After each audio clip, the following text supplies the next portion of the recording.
I'm here with Marv Howard, who is a Vistage Chair in the Baltimore area. Marv runs 1CE Group.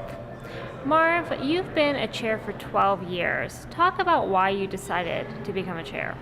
Well, it's interesting that you asked that question. There was a point in my life when I was looking to move on to my next step. I had just sold a significant business. Was changing careers and trying to figure out what to do. And I had been a member of Vistage. In those days, it wasn't called Vistage, but I had been a member and I'd gotten tremendous value out of my membership. And matter of fact, my one biggest regret, if I had a regret, was that I had not joined earlier, because I think it would have made a difference in some of the things that I did. Got the opportunity to become a chair. Didn't realize that they were looking for chairs, and I'd never really thought about it, and decided to take that opportunity. Got some advice from my chair about whether I should do it, and he cautioned me about how hard it would be.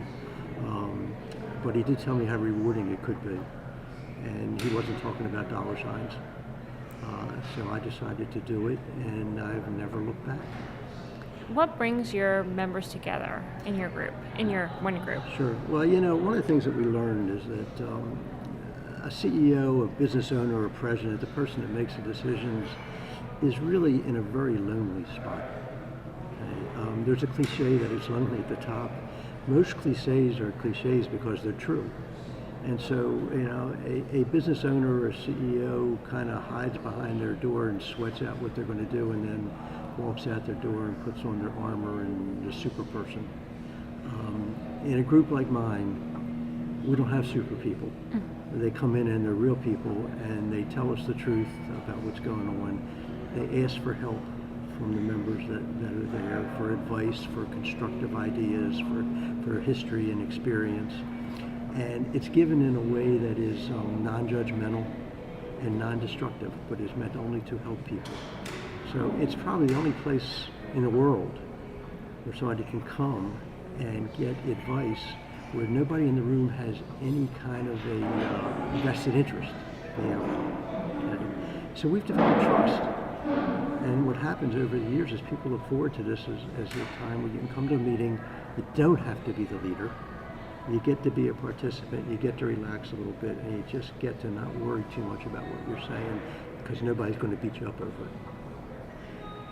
And what would you say are some of the common things that bring your members together? And what they're looking for is, besides looking for safety, they're looking for advice. They're looking for a place where they're comfortable. And they, for the most part, these are people that not only want to grow their businesses, but they're interested in growth. They're interested in growing themselves, and what's the next step, and how do I keep going, and things like that, and how do I balance my life? Because, running a business takes a tremendous amount of focus and energy, and yet somebody might be sitting home with 3 little kids, and how do they spend time with their kids and keep time on their business? So everybody's juggling all these balls in the air. Okay? And the real trick is to learn how to juggle them in a way that nothing breaks. I guess most important of all is to figure out what's important and how to focus on the really important things. And I think that's a commonality within the group, that everybody is looking to focus on, to decide what's important, focus on what that is, and then how to deal with it in an easier, less painful way, so that it's not pain, it's joy. I guess if there were 3 words that my members used to describe me, it would be challenging, would be one, because we certainly do challenge each other. I'm somewhat laid back. I don't get all excited about lots of things. And I'm a minimalist. I don't put charts up on the wall and stuff like that. But I like to put that package together and people feel safe. And we get a lot of really good things done.